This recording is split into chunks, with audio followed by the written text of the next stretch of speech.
네, 평안하십니까? 드디어 이제 다니엘서 마지막 강의입니다. 14강이고요. 12장 5절부터 13절까지 있는 말씀, 이 시간 길지 않아서 짧게 같이 좀 살펴보도록 하겠습니다. 10장부터 한 덩어리로 12장까지 흘러왔는데 그 마지막 장면입니다. 그래서 환란의 시간에 대해서 다시 한번 확인하고, 그리고 그 환란의 시간을 신실하게 견딘 사람들에게 부활에 참여할 수 있다라고 하는 약속이 다시 한번 주어집니다. 네, 그거를 대화의 모양을 통해서 우리가 이야기해 주는데요. 처음 5절과 7절에서는 천사들 사이에 이런 대화가 벌어지고 있는 것. 그래서 마지막 때에 관해서 언제 끝납니까? 라고 하는 질문들을 질문하고, 그리고 그것에 대한 대답이 주어지고 있습니다. 8절부터 13절까지는 대화를 듣고 있는 다니엘이 질문하게 되고요. 그 질문에 대해서 천사가 일러주는 내용들을 가지고 있습니다. 네, 천사는 직접적으로 이제 대답을 해주는 것 대신에 다니엘이 무엇을 해야 되는지에 대해서 초점을 맞추고 있습니다. 이런 거 가지고 이제 본문 안으로 좀 하나씩 들어가 보면 좋겠는데요. 5절에 보시면 다른 두 사람이라고 이제 언급을 합니다. 그러면서 그 사람이 하나는 강 이쪽에 다른 하나는 강 저쪽인데요. 여기서 강이라고 하는 것은 10장 4절에 히데겔이 등장했죠. 10장부터 하나의 덩어리로 12장까지 흘러왔는데 10장 4절에 내가 히데겔이라 하는 큰 강가에 있었다. 요 강을 그대로 이어갔습니다. 예, 그러면은 두 명의 천사가 온 거예요. 두 사람이라고 표현했지만 천사겠죠. 그래서 천사가 와서 하나는 강 이쪽, 하나는 강 양쪽 사이에 섰다는 거예요. 자, 그러면서 이 사람들이, 이 천사들이 세마포 입은 자를 향해서 질문을 합니다. 세마포 입은 자가 앞에 두 천사와 구별된다라고 하는 점은 그가 쓴 위치나 그가 입은 옷의 모양, 색깔에 따라서 구별할 수 있습니다. 일단 4절에서 5절에서요. 강 이쪽과 저쪽에 두 천사가 있었는데 6절에 등장하는 세마포 입은 천사는 강물 위쪽에 있어요. 그러니까 다른 곳에 있다는 거죠. 그리고 외모로 봐서 세마포 옷을 입었고 세마포 옷을 입었다라고 하는 것은 10장 5절에 등장했던 한 사람, 세마포 옷을 입은 사람의 동일 인물 같거든요. 예, 그래서 두 명의 천사가 다니엘에게 환상에 관해서 설명하고 있을 때 마지막 일에 관해서 설명을 하고 있을 때 두 명의 천사가 와서 질문을 하게 된 거죠. 그러니까 총 세 천사가 여기에 등장하고 다니엘까지 하면 예, 세 천사와 다니엘 이렇게 등장을 하게 됩니다. 예. 그냥 천사가 두 명 등장했어요. 이게 그냥 뭐 등장했겠구나 이렇게 생각할 수 있지만 구약 성경에 보면 뭔가의 맹세를 하거나 뭔가를 확증할 때 두 명 이상의 혹은 세 명의 증인이 필요하다라고 하는 것을 율법에서 이야기합니다.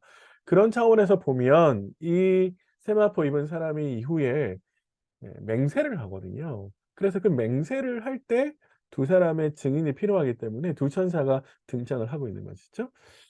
신명기 19장 5절에 어떤 사건 확정에 필요한 증인 역할을 두 명이 필요하다라고 하는 것을 이야기해 주고요. 다니엘도 있었기 때문에 다니엘까지 합하면 세 번째 증인이 되는 겁니다. 자, 그래서 이 사람들이 어떤 질문을 하냐라고 하면 이 놀라운 일의 끝이 어느 때까지입니까? 이렇게 질문을 하죠. 어느 때까지입니까?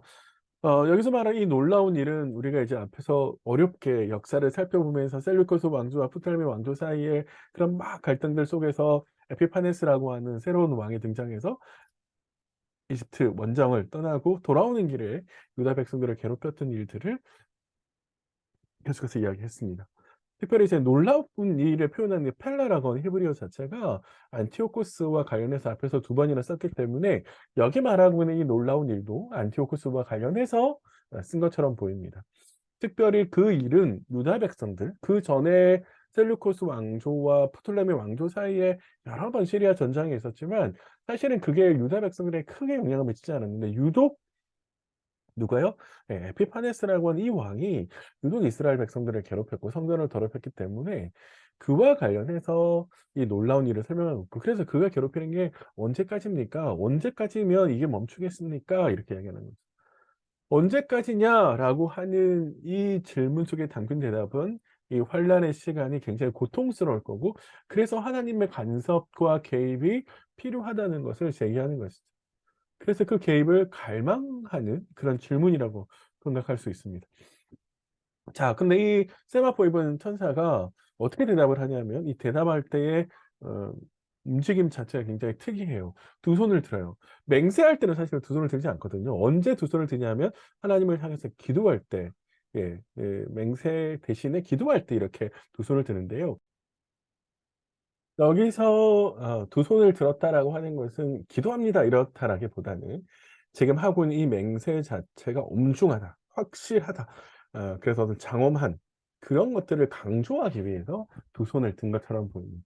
특별히 누구를 향해서 두 손을 드냐면 영원히 살아계시는 이 하나님이시겠죠.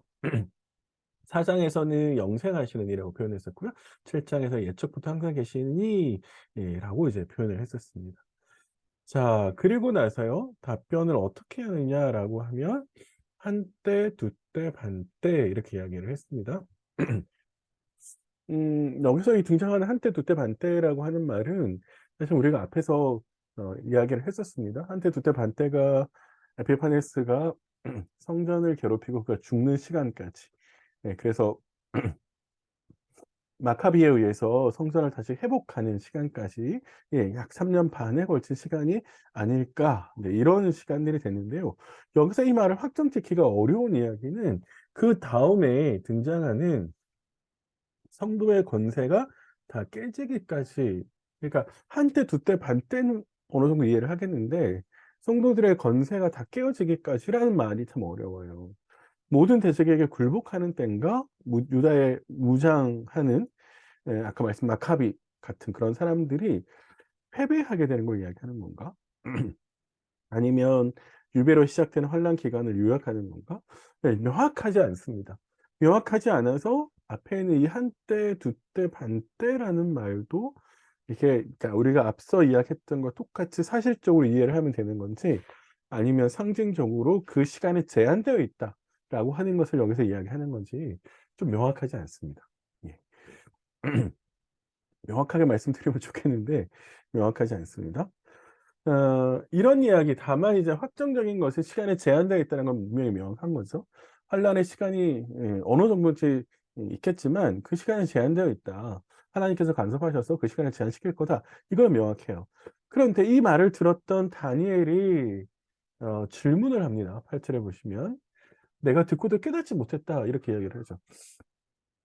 이상하지 않아요? 내가 듣고도 깨닫지 못했다. 뭐가 이상하냐면 10장 1 절에 이 환상을 시작하면서 처음에 뭐라고 그랬냐면 "내가 그 일을 분명히 알았고 그 환상을 깨달았다." 이렇게 얘기하거든요.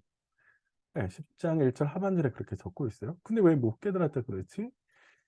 '깨달았다 그러고 못 깨달았다? 이상한데?' 이렇게 생각하실 수 있는데 내용이 자체가 다르다라고 하는 것은 형이 지금 똑같이 마지막에 일어날 일 자체에 대해서 이해를 못했다, 이렇게 이야기를 하는 게 아니고요. 그다음 질문을 보면 이 말은 음 "내 주여 이 모든 일의 결국이 어떠하겠느냐?"라고 묻거든요. 어 결국이라는 말은 그래 환란이 일어나겠죠. 그 환란 다음에는 뭐가 일어나는 거예요? 성도들에게 환란이 있을 거고 그리고 나서 부활이 있을 것 같은데 성도의 미래, 부활 이후에는 어떤 일이 있죠? 악의 세력이 종말을 맞고 난 다음에 어떤 일이 있는 거죠? 이런 것들이 궁금한 거예요, 지금 다니엘은. 그러니까 그가 앞에서 질문했던 "마지막 때에 어떤 일이 일어나나요?" 라고 하는 것은 이미 다 알고 있습니다. 성도들의 괴롭힘을 당할 거라고 하는 것은 이미 여러 차례 들어서 다 알고 있어요. 그 시간에 제한되어 있다는 것도 알고 있어요. 그러나 모르는 건 뭐냐면 그 제한된 시간이 끝나고 난 다음에 어떤 일이 일어나게 될 건가라고 하는 것에는 아직 모른다는 거예요. 그래서 질문을 한 겁니다. 그런데 9 절에 보면 천사가 어떻게 이야기하냐면 "가라." 이렇게 해요. "갈지어다." 이렇게 이야기해요.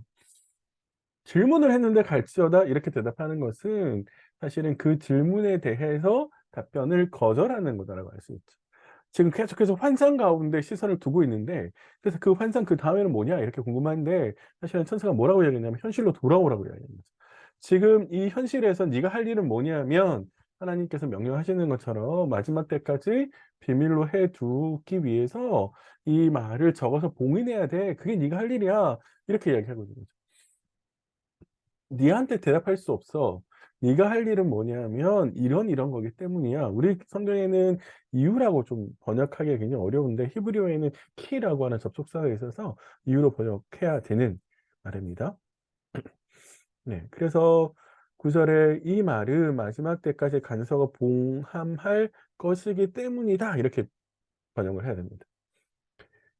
그러니까 네가 질문한 거는 내가 대답할 수 있는 게 아니야. 왜? 하나님의 주권 아래에 있는 거니까. 그런데 네가 해야 될 일은 그것을 알아내는 게 네가 할 일이 아니라 하나님이 명령한 것처럼 봉함해야 돼. 그리고 신실하게 살아내야 돼. 이걸 지금 이야기하는 것이죠. 누구도 이 말을 바꾸지 못하도록 하나님께서 정하신 것이기 때문에 그대로 일어날 것이기 때문에 이 말을 바꾸지 못하도록 봉함해야 되고 간직해야 되고 그러면서 이제 신실하게 살아내야 된다. 그게 인제 다니엘이 할 일이다. 이렇게 이야기를 하고 있는 것이죠. 그러면서 다시 한번 놀라운 일에 관해서 요약을 합니다. "사람들은 환란이 일어나면 상반된 반응을 보일 거다." 그게 이제 10 절에서 이야기하는 건데요. 어떤 사람들은 연단을 받아서 스스로 정결하게 돼요. 회개하면서 깨끗한 믿음을 가지게 되고요. 그리고 지혜 있는 사람들은 또 깨닫게 될 겁니다. 그런데 반대로 여전히 악한 사람들이 있을 거고 그런 악한 사람들은 하나님께서 뭘 하시는지 왜 이런 고난을 주시는지 깨닫지 못할 거라는 겁니다. 그들은 하나님께서 각자 행한 대로 갚아 주실 거다라고 하는 것을 깨닫지 못할 거다. 이렇게 이야기를 하고 있습니다. 자, 두 번째는 그런 환란에 상반된 반응을 보일 거고요. 두 번째는 기간에 대해서 이야기를 하는데 이게 되게 어려워요. 11 절에 보시면 매일 드리는 제사를 폐하며 멸망하게 할 가증한 것을 세울 때부터 1290 일을 지날 것이요 기다려서 1335 일까지 이르는 그 사람은 복이 있을 거다. 이렇게 이야기를 합니다. 처음에 이 말이 환란에 관해서 요약하는 거라고 말씀을 드렸는데요. 처음에 우리가 환란의 기간을 제시한 게 한때, 두때, 한때 반이었잖아요. 고 기간을 가지고 온 것 같아요. 다만 그 기간을 관점에 따라서 다르게 표현한 것인데 여기에서는 시작부터 이게 이르는 기간까지를 이야기한 거예요. 그러니까 매일 드리는 제사를 폐하고 가증한 것을 세우는 것은 주전 167 년에 에피파네스가 예루살렘 성전에 제우스를 위한 단을 만드는 것을 이야기하는 거거든요. 그럼 주전 167 년이에요. 그 날로부터 네 1290 일 1335 일이 지나갈 거예요. 근데 이게 어떻게 한 때 반 두 때 반과 그 말과 어떻게 연관이 되는지 날로 365 일을 기준으로 계산을 해도 정확하게 들어맞지 않아요. 그리고 1290 일과 1335일 사이에 있는 간격도 어떻게 이걸 끼워 맞추는지 몰라요. 예. 아 당시에 다니엘이 어떤 달력을 썼는지도 명확하지 않고요. 당시에는 여러 가지 음력도 있었고 음력도 유대 사람들이 썼던 게 있었고 바벨론에 썼던 것도 있었고 그렇게 해도 계산이 잘 안 되고 양력으로 365 일을 기준으로 해도 날수의 차이가 나기 때문에 이 날수가 어떻게 왜 차이가 나는지 뭘 기준으로 했는지를 설명하기가 굉장히 어렵습니다. 예 다 이제 사변의 영역 추측하는 것 밖에 안 됩니다. 다만 이 기간은 환란의 기간이라는 건 맞는 거예요. 환란의 일정한 기간이 있을 거다라는 기간 말이고 그 환란의 일정한 기간 동안을 하나님은 정하셨다라는 것이고 그리고 성도들이 해야 될 일은 뭐냐면 그 환란의 기간을 참아내야 된다. 그래서 여기 보면 복이 있으리라 그 사람은 복이 있을 거다 이렇게 이야기를 한다라는 겁니다. 자, 그래서 이게 뭔지는 잘 모르겠지만 적어도 우리가 지금 이 말을 이해하기는 어렵지만 적어도 환란의 기간은 제한되어 있고 그러나 하나님께서 정하셨기 때문에 그 누구도 이걸 바꿀 수 없고 그 시대를 살아가는 성도들은 신실하게 하나님 말씀을 지켜야 되고 그 말씀을 지켜내는 사람들에게는 복이 있을 거다. 이렇게 이야기를 한다는 거예요. 그러니까 사실은 이 날짜와 관련해서 우리가 명확하지 않지만 메시지는 똑같죠. 지금까지 해온 말하고 똑같아요. 신실하게 살아내야 된다는 거예요. 하나님께서 기간을 정하셨기 때문에 바꿀 수 없고 그래서 하나님의 주권에 순복하면서 하나님의 방식을 받아들이고 신실하게 오늘 하루를 살아내야 된다. 네, 그거는 명확하게 이야기한다는 겁니다. 자, 그러면서 마지막으로 천사가 다니엘에게 권면합니다. 다니엘은 그 이유를 알고 싶었어요. 하지만 그 이유에 대해서는 답변 못 했어요. 그러면서 다니엘에게 네가 할 일은 뭐냐라고 하면서 13절을 이야기하는데 우리 번역은 개역 개정 번역은 약간 정확하지 않으세요. 이렇게 번역해야 된다고 해요. 그러니 너는 끝까지 가거라. 내가 잠들어 쉬다가 끝날에 내 몫을 받기 위해 일어날 거다. 이렇게 번역해야 됩니다. 가라라고 하는 말은 근데 특별히 끝까지 가라 이렇게 얘기하잖아요. 그거는 중간에 가다가 신앙을 포기하거나 타협하거나 배교하거나 돌아서지 말고 끝까지 주님 오실 때까지 하나님이 원수를 갚아줄 때까지 끝까지 믿음을 지켜야 한다. 이렇게 얘기하는 거고요. 신다라는 말은 이제 사실은 죽음이에요. 네, 그렇게 가다가 죽으면 그걸로 끝나느냐? 아니라는 거예요. 끝날 마지막 날에 일어날 거다. 일어난다는 말은 다시 살아난다는 말이죠.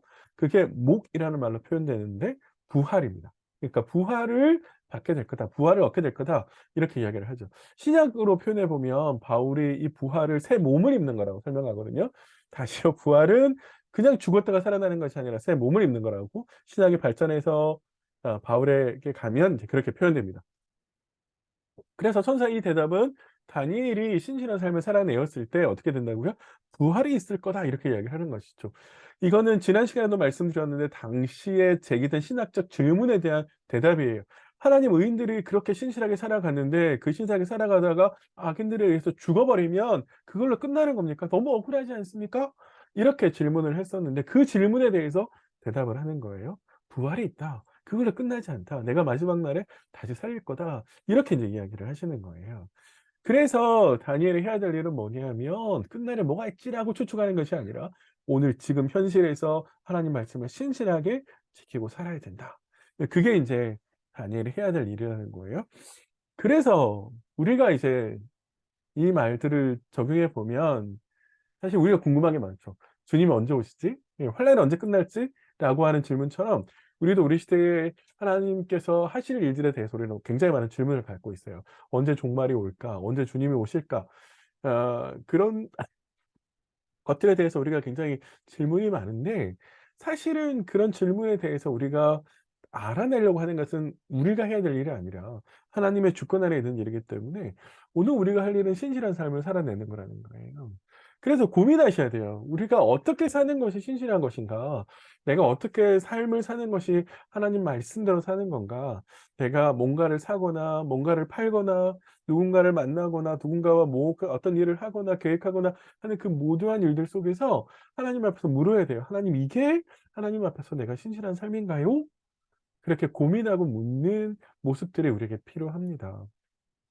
그래서 그러한 신실한 삶을 살아내는 것이 우리의 의무라는 거예요. 하나님께서 우리를 왜 부르셨습니까? 네, 신실한 삶을 살아내도록 하기 위해서 부르신 거거든요. 예수께서 그래서 십자가를 지신 거고 그래서 우리가 예수를 쫓아가는 거거든요. 그러니까 그런 점에 있어서 신실한 삶을 살아내는 것에 대한 고민, 당시에서는 배교하지 않고 하나님 말씀을 끝까지 지키는 것이었는데 우리 시대도 마찬가지일 것 같아요. 한번 고민해 보시면 좋겠다 싶고요. 그래서 그런 사람들에게 부활이 있다는 거예요. 제가 부활은 아무나 하나 이렇게 노래 제목을 패러디해서 적었는데요. 성경의 가르침은 그래요. 부활은 아무나 하는 것이 아니라고 이야기합니다. 신실한 삶을 사는 사람들에게, 그래서 오늘 신실한 삶을 사는 사람들에게 내일 부활의 몸을 입게 될 거다라는 게 성경의 가르침이거든요. 너무 쉽게 우리가 삶을 살아내는 것에 대한 고민 없이 그저 주일날 교회에 가는 것만으로 만족하는 것 고민해 보셔야 됩니다. 그게 진짜 하나님이 원하시는 건가? 그리고 진짜 아무나 너무 쉽게 구원받을 수 있나? 혹은 부활할 수 있나? 그런 것들에 대해서도 우리를 한번 깊이 고민해 보셔야 될 것 같아요. 꼭 좀 명심하셨으면 좋겠는데 경각심을 가지고 오늘 말씀대로 발버둥치지 않으면 내일 부활의 몸을 입을 수 없다. 너무 겁주는 거 아닙니까? 뭐 이렇게 말씀하실 수 있는데 제가 그렇게 해서 저에게 유익한 게 뭐가 있겠습니까? 예. 그런 건 아니고요. 정말로 성경의 가르침이 그렇게 보인다는 거예요. 그래서 좀 경각심을 가졌으면 좋겠다 싶어서 말씀을 이렇게 드려요. 마지막으로 다니엘서를 이제 이렇게 마지막까지 왔어요. 예, 되게 어렵고 힘들고 특별히 7장 이후에는 굉장히 어려우셨을 텐데 그래도 이제 여기까지 왔는데요. 한 번만 더 다니엘서를 쭉 묵상한 내용들을 거슬러 살펴보시면서 하나님께서 계속해서 반복해서 말씀하고 있는 메시지는 없을까? 혹은 또 아주 강하게 하나님께서 말씀하시는 메시지는 없나? 예, 그런 것들을 좀 다시 한번 살펴보시면서 시간들을 좀 가지셨으면 좋겠다 싶어서 말씀을 드립니다. 네. 다니엘서 여기까지 이렇게 해서 마무리를 지으려고 합니다. 함께 이제 다니엘서를 같이 공부할 수 있어서 저는 개인적으로 굉장히 감사하고요. 또 함께 환란을 가운데에서 신앙을 지키는, 예, 함께 동역하시는 분들이 계셔서 또 같이 감사드립니다. 또 잘 지내시고요. 저는 다음 또 성경 강의에서 뵙도록 하겠습니다. 예, 수고 많으셨습니다.